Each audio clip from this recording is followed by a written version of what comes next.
Olá, senhores, tudo bem? Sejam novamente bem-vindos ao canal. Aqui é o Dr. Sandro Gonçalves que está falando com vocês.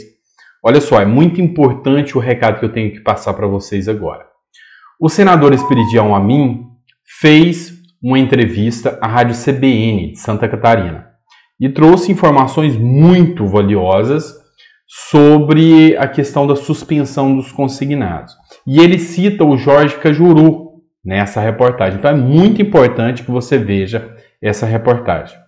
Só que essa reportagem nos leva a pensar alguns pontos que influenciam na democracia, influenciam também na vida de todos. É o seguinte, ele externa sua revolta sobre o posicionamento do presidente da Câmara, senhor Rodrigo Maia, em não pautar a PL 328, que é aquela que trata da suspensão dos consignados. A mesma coisa está acontecendo com a PL 1166, que é aquela que limita o cartão de crédito e cheque especial. Beleza? O que eu quero que vocês entendam? O poder que o representante da Câmara dos Deputados, o presidente da Câmara dos Deputados tem em mãos e também o Davi Alcolumbre, presidente do Senado, tem em mãos. E quanto isso dá aso à corrupção. Olha só, está tendo uma pressão absurda dos senadores e de vários deputados para que se paute logo esse projeto de suspensão dos consignados. Estão pressionando muito. Agora parem para raciocinar comigo. Pensem comigo. Não é mais fácil para os poderosos, assim eu digo, as instituições financeiras, os políticos classistas, grandes empresas, os poderosos do Brasil, não é muito mais fácil para eles segurarem a pauta através de um único indivíduo? Se eles tiverem um único indivíduo, ou o presidente da Câmara, ou o presidente do Senado nas mãos, ele trava o Brasil. Vamos lá.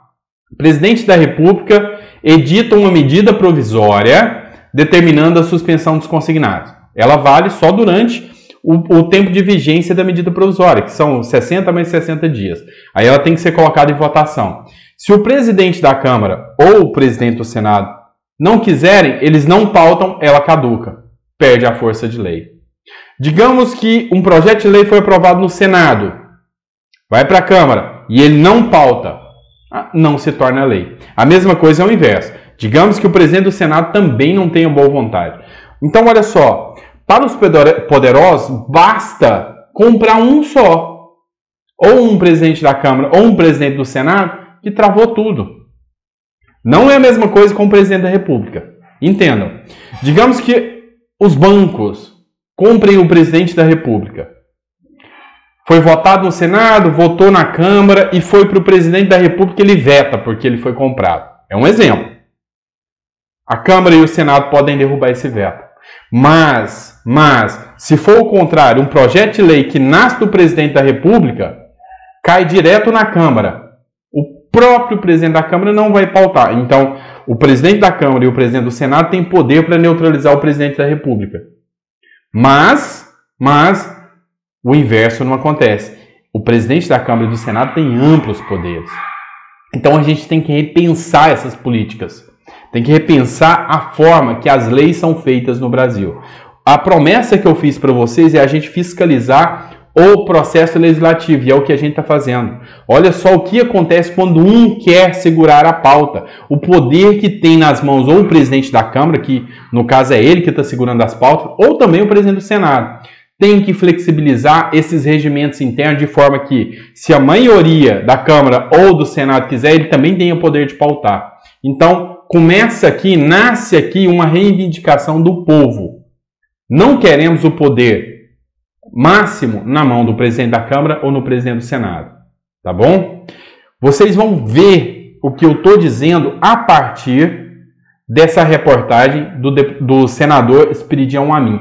Por favor, escutem toda a reportagem e veja como o Jorge Cajuru lança no ar essa dúvida de que se os grandes e poderosos tiver apenas um desses, Senado ou Câmara na mão, presidente do Senado ou presidente da Câmara na mão, o Brasil para.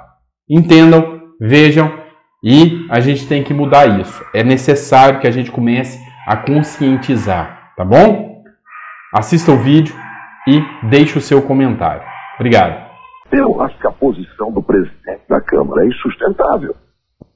Ele não tem nenhum motivo e por isso não abriu a boca até agora, pelo menos até ontem.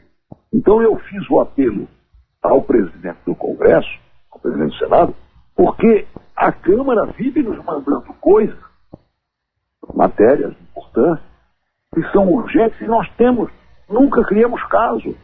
Agora esta está desde junho e não deu um passo sequer. O senhor disse há pouco que não há motivo algum para não colocar na pauta, mas o que poderia estar... Esqueceu? Ou há motivos não declaráveis nesse momento? Pois é, aí é que vem a história. Quando eu falei, o Cajuru ontem, na reunião preparatória, o senador Cajuru, que é muito mais bocudo do que nós, né, disse, é que o Rodrigo tem um amor platônico, talvez platânico, o sistema financeiro. Eu não chego a essa maldade. Mas quando você não tem uma boa explicação, a sua atitude começa a suscitar explicações comprometedoras. Eu duvido que seja alinhado. Não, isso vai criar insegurança jurídica, isso absolutamente. Postergar negociadamente uma prestação num momento de pandemia é a coisa mais justificável. Mesmo que não fosse uma necessidade financeira do indivíduo, ele dispor desse dinheiro para comprar e fazer a economia girar é mais útil para o país do que pagar uma prestação a um banco, onde isso vai simplesmente reforçar a liquidez que ele pode usar ou não usar, mas que não significa consumo. Isso foi feito com... que o dinheiro circule na economia. Isso foi feito com os contratos imobiliários da Caixa Econômica. Desculpe. Isso foi feito com os contratos imobiliários da Caixa Econômica, inclusive. Claro, com prestações de conta de luz.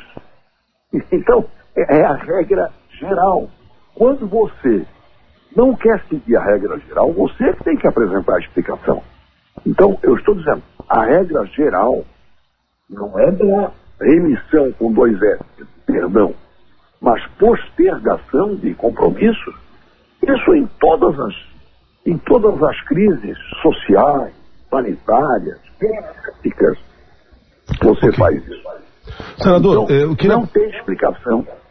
A pressão é muito grande, tanto do requerimento. Não é o requerimento da dona Ângela Min, é o requerimento do equivalente a 201 deputados.